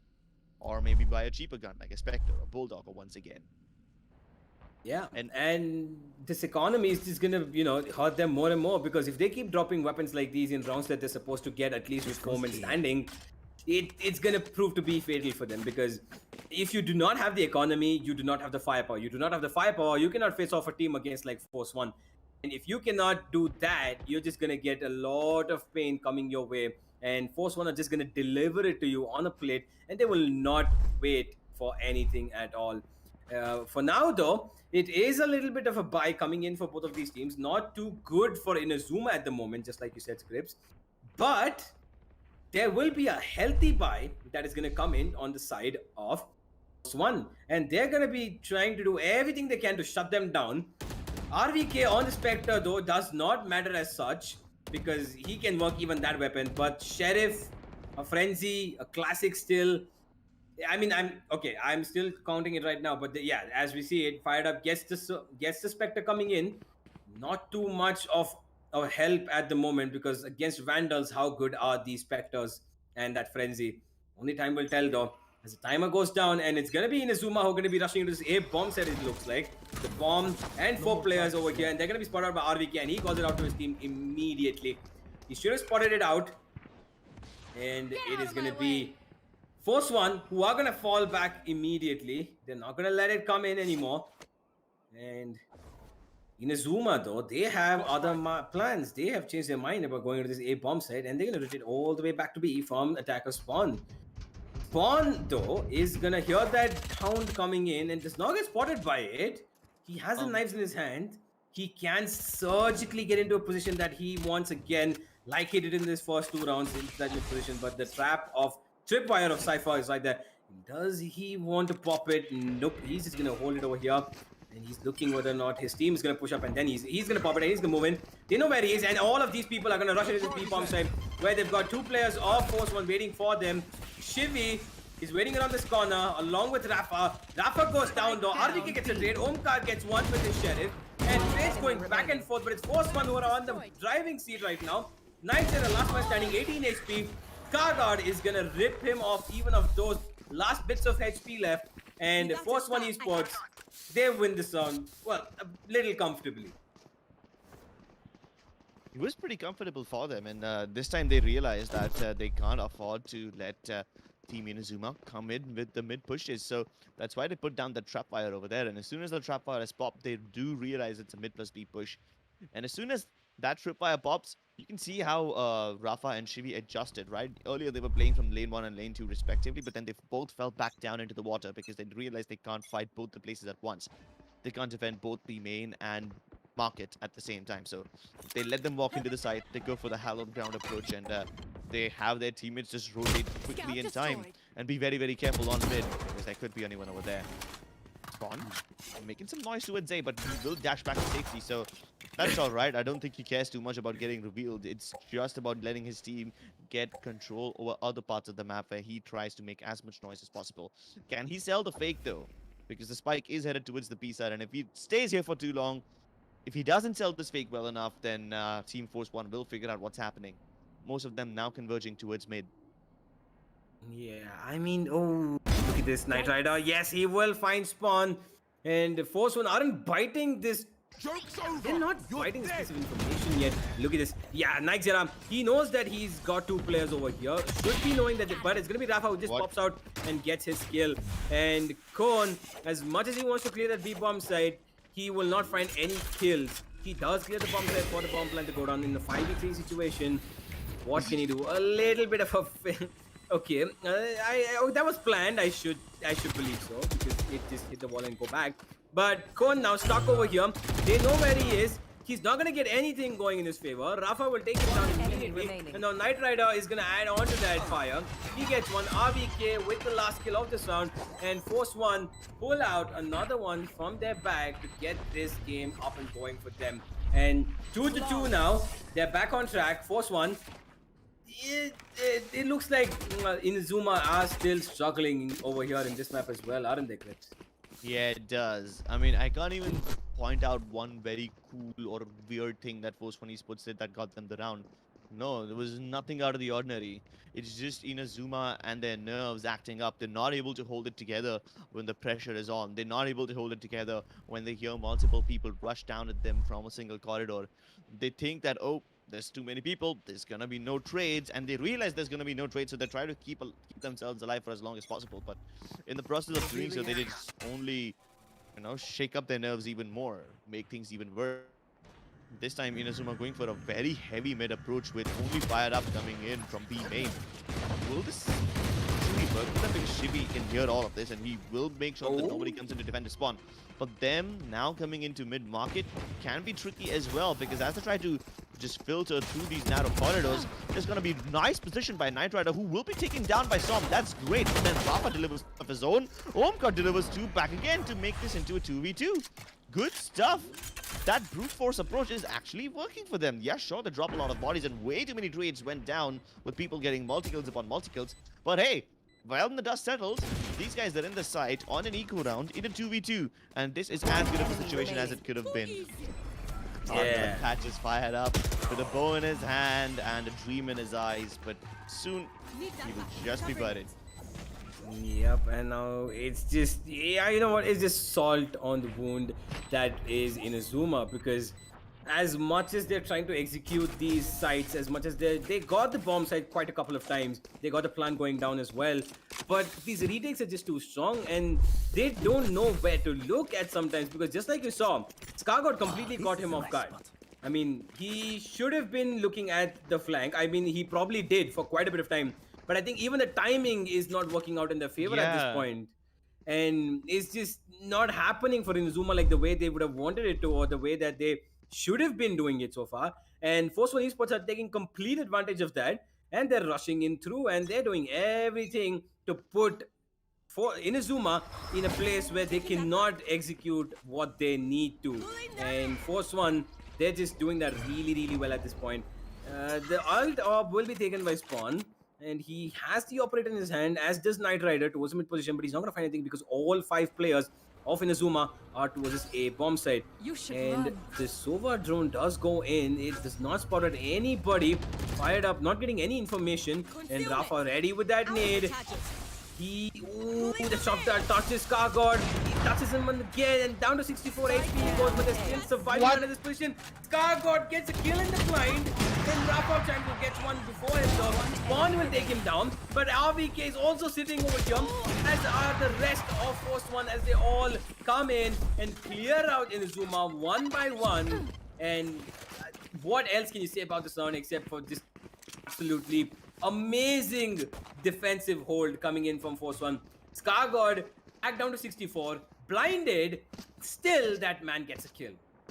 I know, like the timing on him is just so good. He can hear the sounds, he starts pre-firing just at the right time as soon as he was about to peek, and that kill goes in his favor. You know what's even funnier?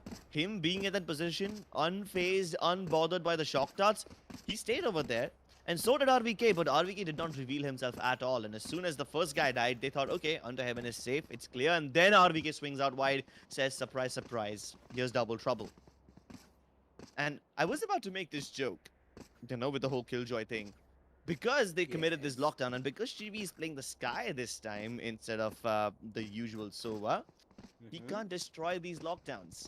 There's a little bit of time that Inazuma can always buy for themselves, but then they gotta realize that Force One Esports also like to rotate very quickly. The moment you pop that lockdown, you better believe that they'll be right on your heels. As soon as it goes away, they will pounce all on you at the same time. So I guess in order to deal with that, in order to deal with the whole rotate fast situation from Force One, I guess Inazuma can continue working mid, which has been working pretty well for them so far. They always manage to get inside deep mid and just stay there. The only difference is Inazuma don't really like to, you know, take mid control and just work on the back of it. They just like to brute force through it. They want results of mid control almost immediately. And that's not something I fully agree with. Rafa trapped over here, but still doing a pretty good job of holding it back. The nade actually gets one posthumously. So that's all nice. Shivi with a nice counter angle. Also, you know, just present over there, but nothing doing for him.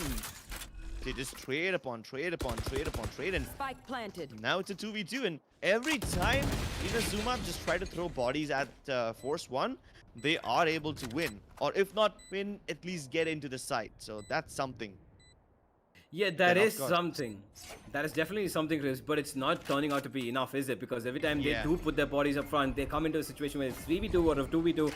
Anything of a number that is not, I mean, in their favor or even not, they're just losing it. But this time it might be looking different because the one kill coming on from fired up with that operator looks like it might be just be a catalyst for them to put on this round 3 on the board. Yes, it will be, as Naikzera will take down Scargod, who was down to 10 HP anyway. And 4-3 now. It's already turning out to be a lot better than map 1, isn't it, for Inazuma? Significantly. I have a prediction to make. I don't know if I will be right, but I think this is what will happen. Inazuma are going to continue rushing these sites. They're going to continue throwing bodies at them. Usually what teams like Global Esports or Godlike do is they try to take mid control, but then after they get it, they don't use it immediately. They just put a player over there, they fall back, and then they try to work some other part of the map. What Inazuma tries to do is...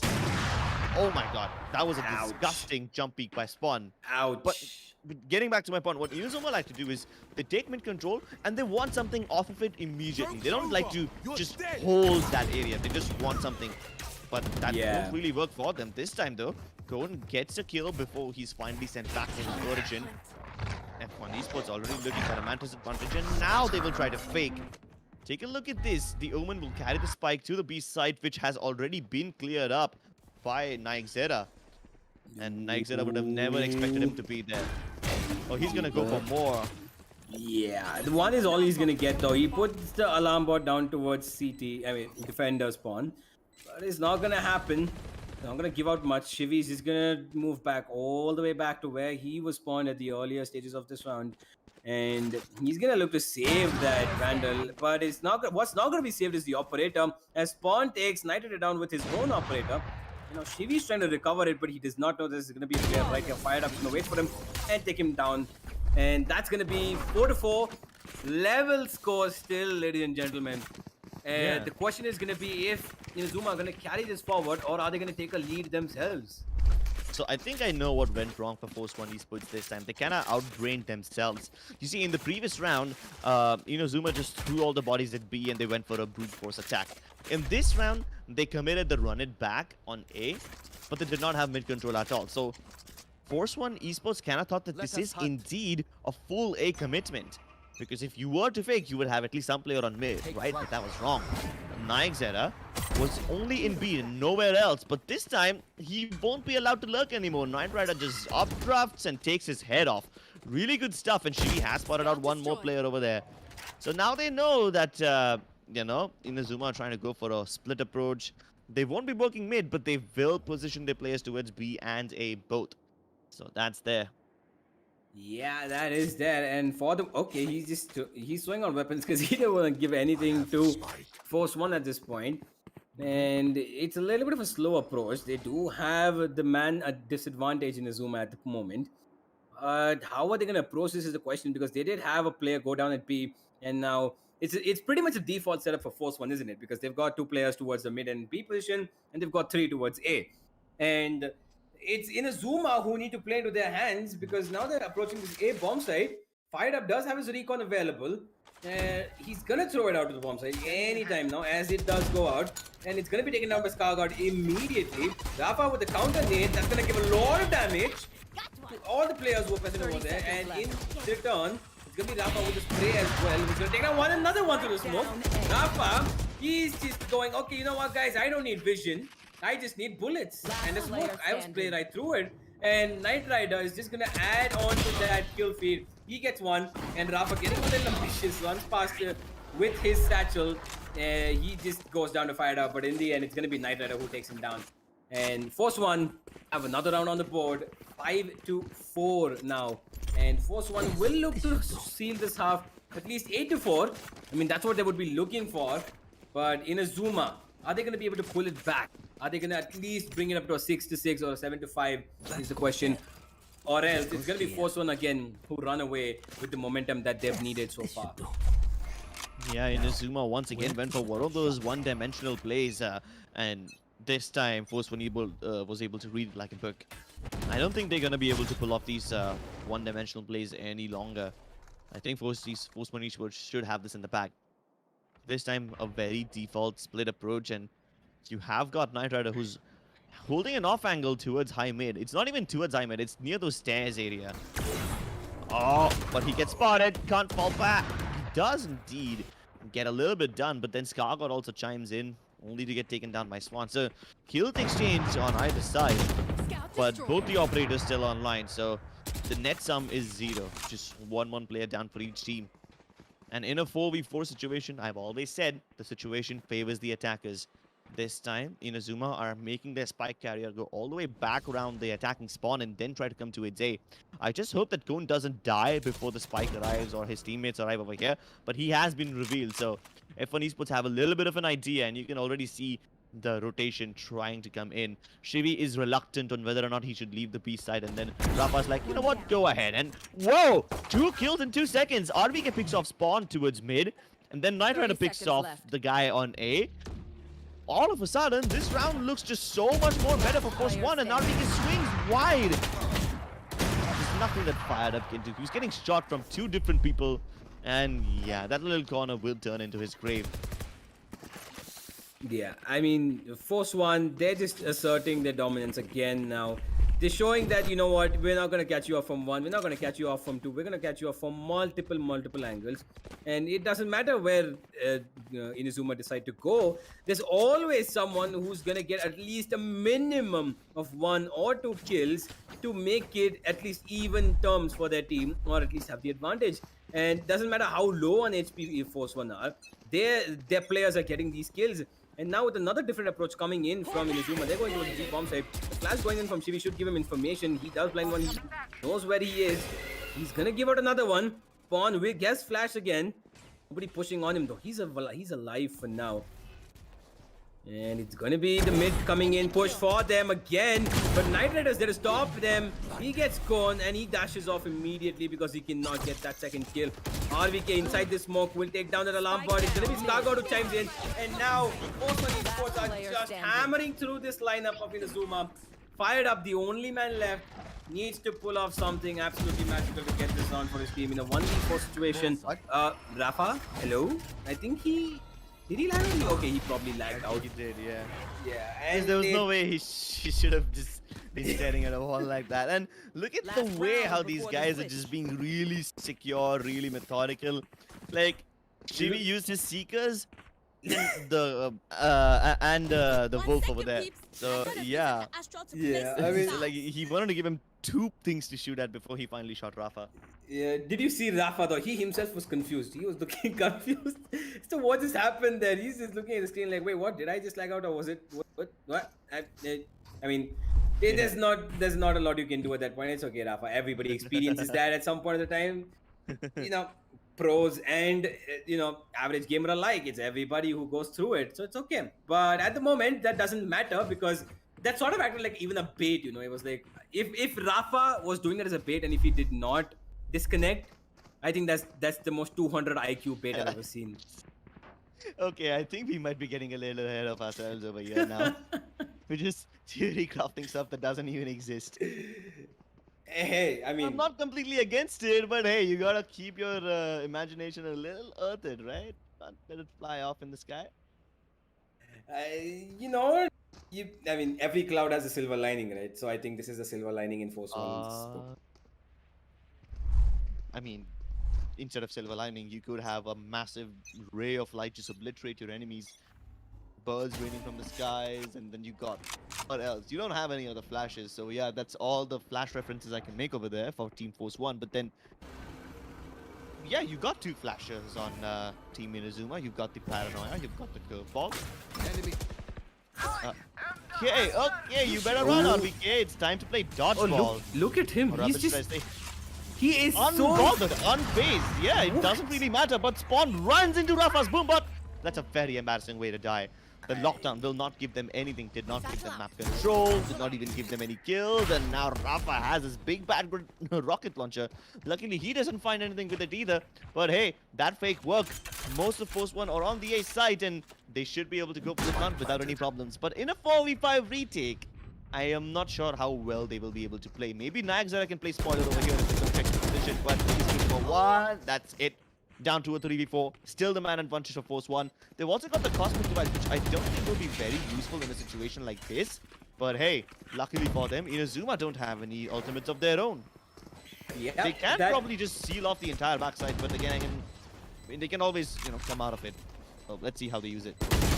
Yeah, fired up, running through that smoke is gonna get punished. I mean, I don't think he expected anybody to be. I mean, there are 4 players over there who were there, and now it's gonna be trades going back and forth, but it's in the favor of Force One Esports has the diffuse is just going to be stuck, and there's nothing Kon can do because the two players. Oh no!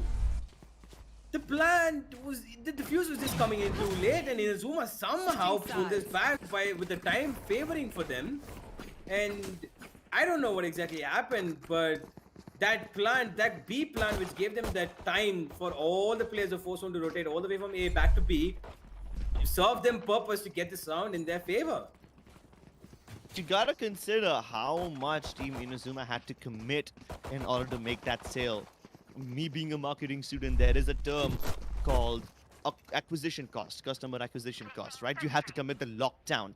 You had to send your jet in there. You had to make sure your jet died over there in order to sell that fake, in order to draw most of F1 esports to the A side. So that's a very high customer acquisition cost. But hey, it ends up paying off.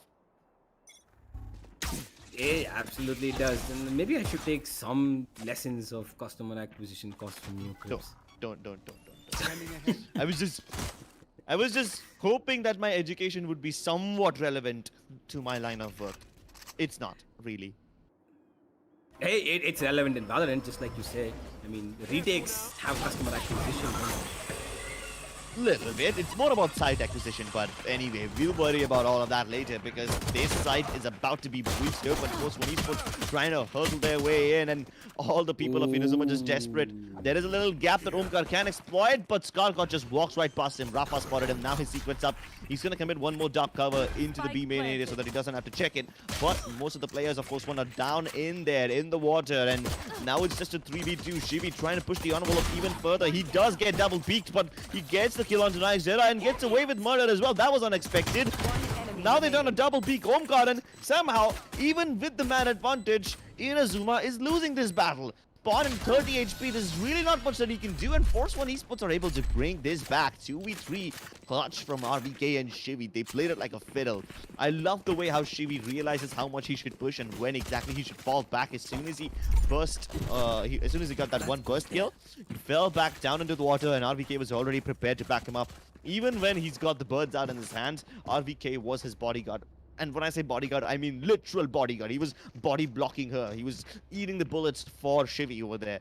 So yeah, really good stuff by Force One Esports over here. It's a very simple B assault, but they show Inazuma how these bomb rushes are to be done.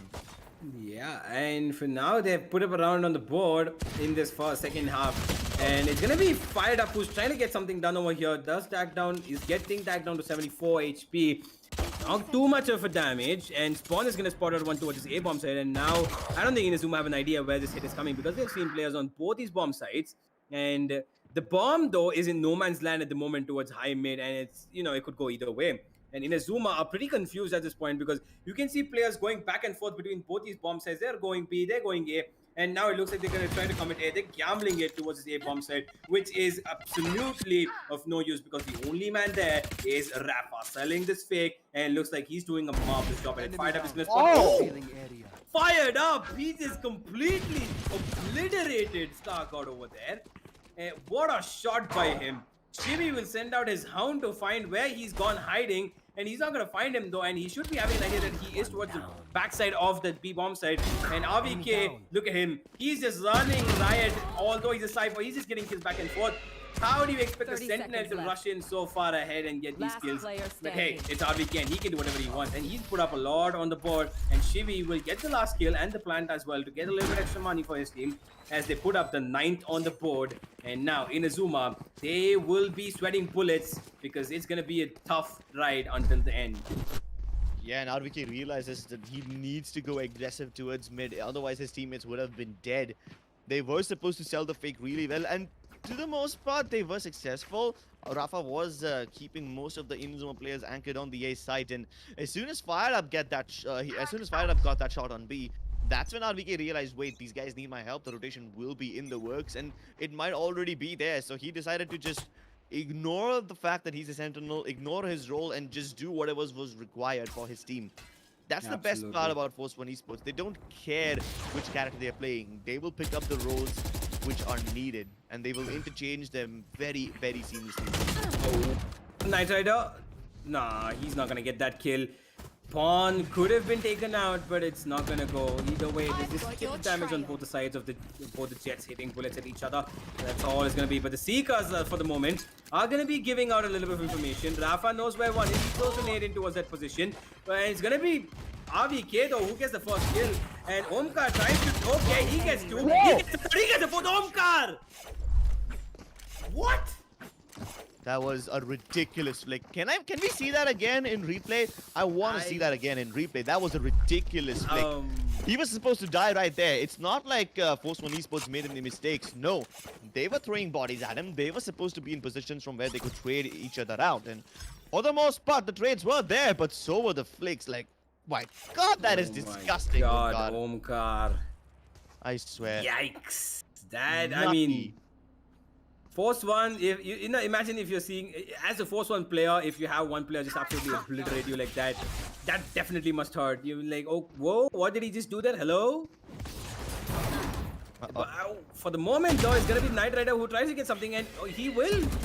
This guy is just doing so much work. He gets spotted out as well, and he does not have his dash to his use. He will put down the Cloud Burst, but he does not go back. RVK with that Sheriff, what we've known him to do. Gets one. Naikzera will trade out in the form of Scar God now. Force One have the advantage. And look at the position RVK is sitting in. He is sitting all the way just right next to that window near heaven. Naikzera will get Shivy though towards that aim in position. And Knight Rider, he's trying to give it as many sound cues as possible so that they concentrate on him and RVK can get something done with his teammate down towards that A position in the form of Rafa as well. But it's going to be Knight Rider who chimes in for the first kill on this bomb side. And RVK gets another one with that Sheriff. And Inazuma down 3-1. It's gonna be very difficult for Omkar to pull out this clutch like he did last time. Those flicks were amazing. Gonna be able to repeat it again. He will find one though. One flick incoming, two more to go. One of them is low on HP. And he's giving out sound cues of jumping down, but that's not going to be good enough because both of them are under heaven and Knight Rider knows better than he is looking at. And he's going to get him down. Omkar not going to be able to pull out that clutch, and double digits on the board now for Force One Esports. 3 away from sealing the deal in this best of 3, and they look like they might just do it. Yeah, really good stuff by Force One Esports over there. Just taking their sweet time to get into A.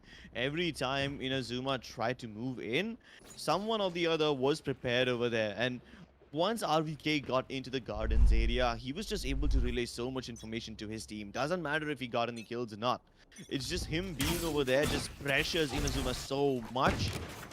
It's almost like he just needs to make the noise over there, and then Inazuma will be focusing on him first rather than the people in the site. So he captures, he captures all that map control for his team and just forces the enemies to focus on him instead of his teammates. And that is the kind of teammates you need.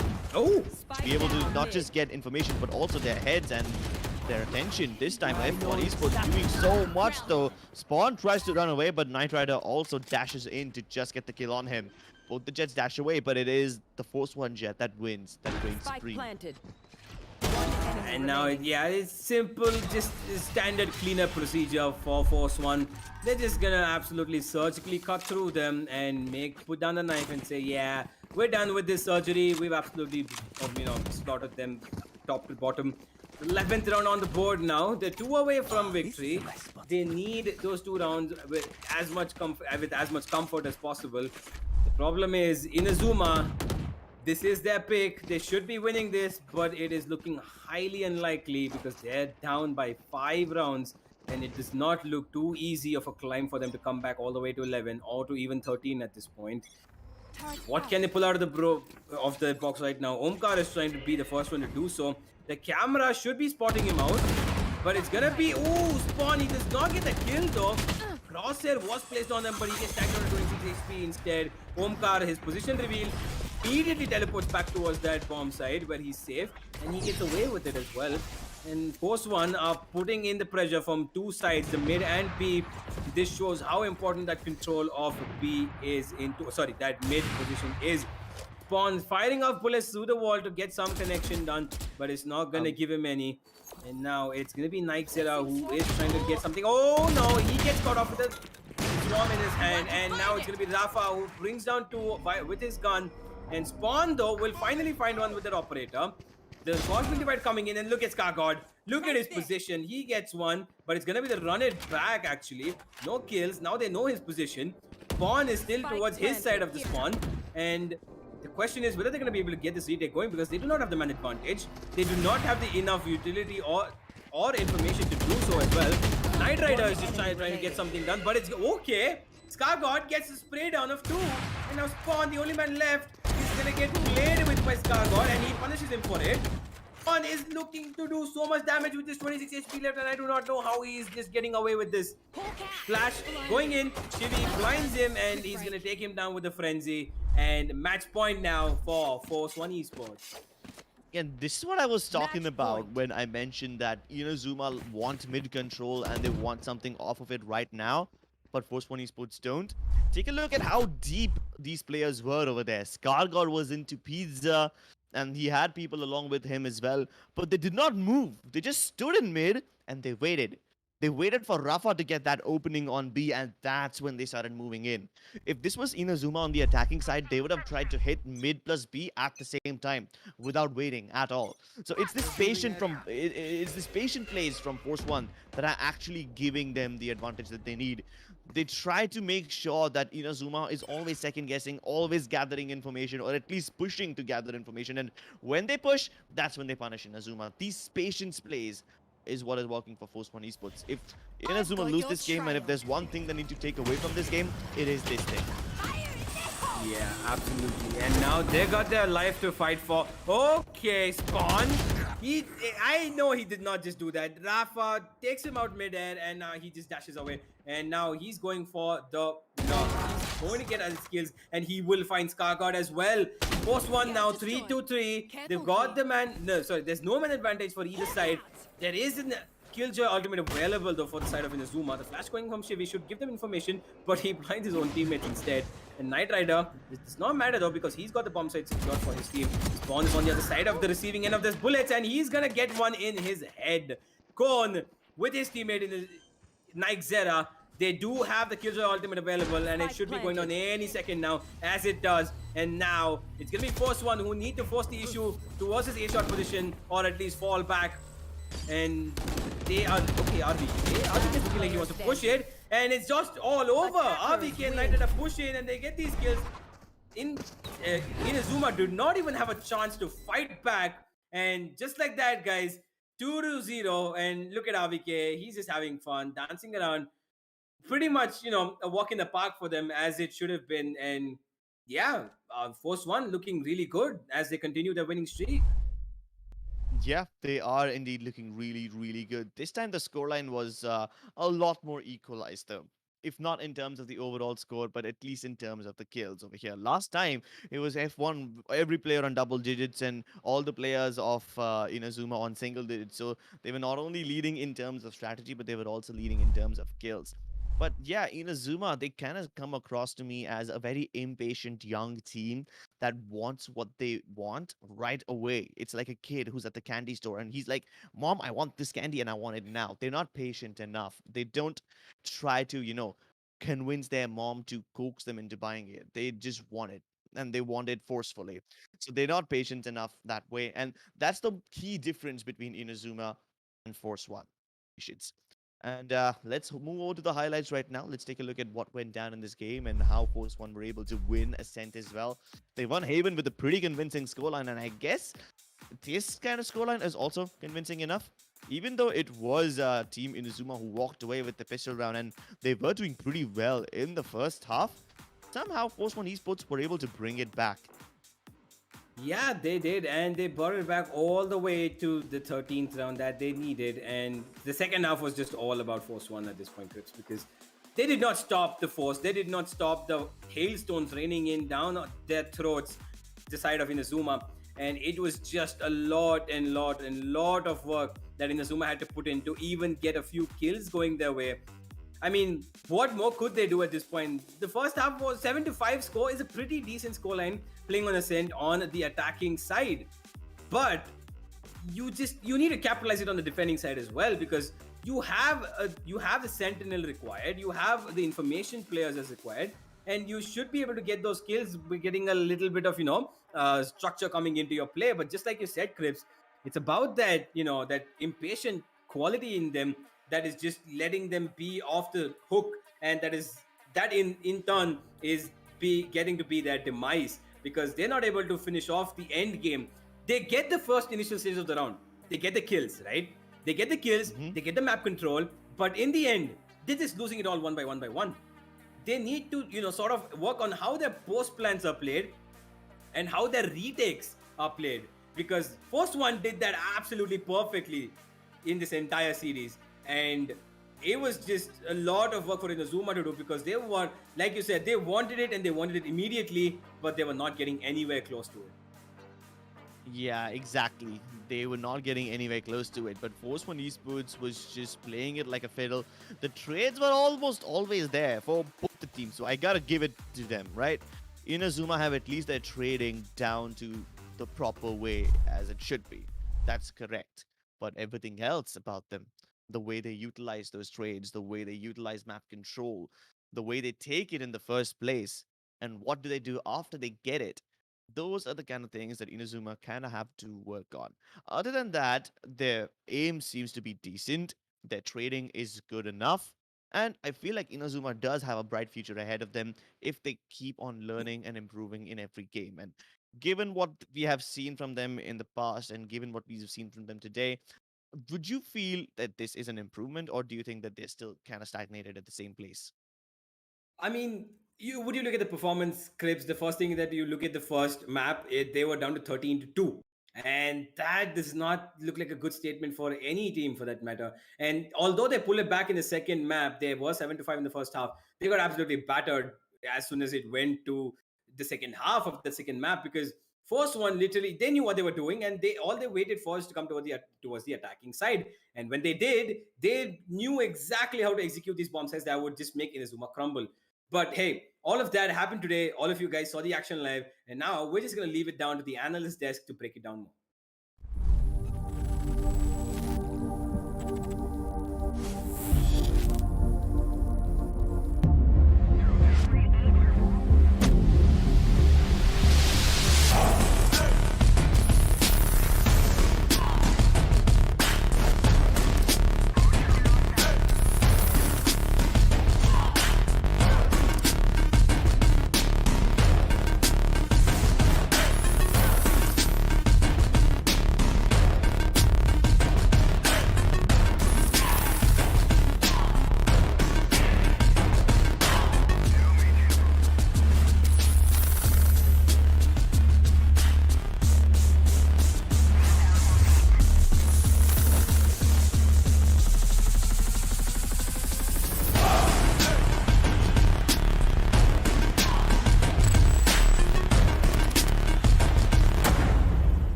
Hey guys, and we're back with the analyst desk. I'm going to be here with Universe and Aggressive.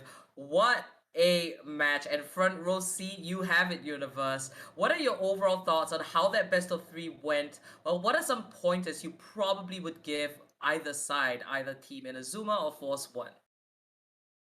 You know what? Having a seat like that to watch this kind of a game is, it's more fun if you're a Force One fan, especially because Force One absolutely put on a show today, and oh boy, they were steamrolling through Inazuma. I mean, as much as it is about giving pointers to Force One, I don't think I can tell them much because you know what? It didn't look like they were playing a lot of stats to it. They were just playing, they were comfortable with what they were doing. They were just playing normally. They did not have something too cheeky. They did not have something too out of the box playing their favor today. They just, you know what? They're like, guys, we get first peak, we move in. It was just like any random competitive game of Valorant. But they played it so well, Apo. That's the whole point of it because they Mm-hmm. got their first peaks. They got their executes coming in, even if there was something that, it was the slightest execute. They had the utility in place. They had everything that worked out for them. And Inazuma just, I don't know what happened. They were probably having, a bad day, but they did not expect it as such. And in the end, it just blew up in their face. And I think Inazuma, like Crip said earlier, is that they need to be a little bit more patient as to how they get into these bomb sites or how they defend it because Right. they were so impatient. They were so, it was like, it was almost like they were fidgety at some points because they wanted those kills back to back to back. And they were scourging for that man advantage or, that bomb site advantage or map control. And in the end, it just didn't work out for them because Force One let them take what they wanted, but they just pulled it back saying, no, we're not going to give it to you anymore. Oh, right. So aggressive. Looking at how this game went, who would you say was some outstanding players from either side? For me personally, for the side of Force One, I was talking about this in the analyst desk previously before we even got into the match. The side of Team Inazuma have to try and circumvent RBK as much as they possibly could, but the fact that they were not able to control them, and the fact that this one Sentinel player just absolutely pulled them over in every single shape or form when they were trying to enter down into different sites, that does kind of hurt. On RPK, he's that type of player that if you try to rush into him without properly planning a lot of your engagements, he's gonna be able to shut you down. He has his utility set up in such a manner that he will always be able to get a lot of value out of it, and that's why. In my eyes, RBK, he has to be the spotlight player for the side of Force One, bringing in so many rounds for their side. And for the side of Team Inazuma, it has to be Naikzera, but at the same time, he didn't really show up as much in my eyes in this set in particular. All right. What about you, Universe? Who are some players that you'd like to highlight? I think I would agree with Aggressive in saying that RVK absolutely, he was playing at his best. And, we saw him go battle Cypher today. He went down through that mid position in Ascent and he was getting kills back and forth. And everywhere he went, he even got first bloods, usually, which you wouldn't expect a Sentinel to do. But hey, it's RVK. But I think another player that I would like to highlight is Rafa. Rafa was absolutely amazing on both these maps. He was getting the kills, he was getting the first initial peaks that he needed, and he was clearing out the map control for his team to come and occupy those spaces. And he did that pretty well. And there were a few moments that were, it was like he was having a little bit of fun, and he was, he lagged out in between, which I mean, I honestly thought it was a bait, but then I later realized that it was him lagging out. But Rafa did a pretty good job today, and he was supporting his team as a role of the duelist, just like he should have. And on the other side of things, I would say Inazuma had a pretty good, decent performance in the form of Omkar. Omkar did show up in second map quite a bit more than he did in the first map. But you know what? In the end, I think there's a lot more they need to work on as a team rather than alone than individual performances. All right, let's have a quick look at the group standings and look at where Team Inazuma and Force One are now sitting on the scoreboard. So there it is, Force One right up there with Godlike Esports and Global Esports. So these three teams have not dropped a single game, and we can see Team Inazuma there, and they're gonna continue sitting at position number 5. Not all too bad, but ultimately you want to be in the top 4. You want to be at the top of the board, right? But there are still many more games to go. So guys, remember this is the TEC Gauntlet Season 1 you're watching, powered by WD Black and AMD Ryzen Radiant. Don't forget to like and subscribe. Hit that bell icon so you get notifications whenever we are live. Also, check out the links in the description. You're not going to be disappointed. And we'll be back tomorrow with more matches. I'd like to thank both of you, Universe and Aggressive, for joining me here on the analyst desk, and phenomenal performance as well earlier from Ridbro with casting, as well as Crips. And until tomorrow, we hope that all of you take care. Have a good night and happy gaming.